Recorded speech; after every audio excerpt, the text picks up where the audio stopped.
Hi, welcome back. In this video, I'm going to share you how to link your YouTube channel to Google Ads account. So let's go start.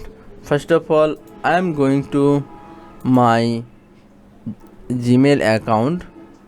Must please remember it.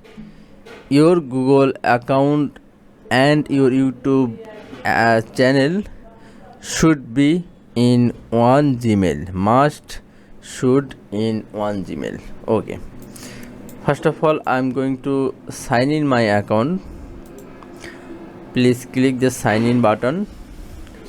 After clicking sign in, click tools and share library.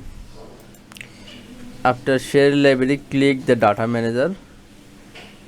After data manager, you find connected product. Here you can see multiple products. Just click on your YouTube channel, and here you can see link to a channel to Google Ads account.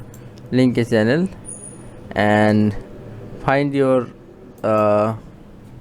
channel LTK SEO. Go to the next option and go to the next and link, and link is completed.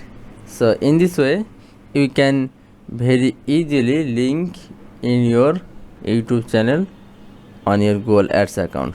Thank you so much for watching this video. This is the complete playlist of YouTube ad mastery. So you are welcome to watch next video. Thank you so much.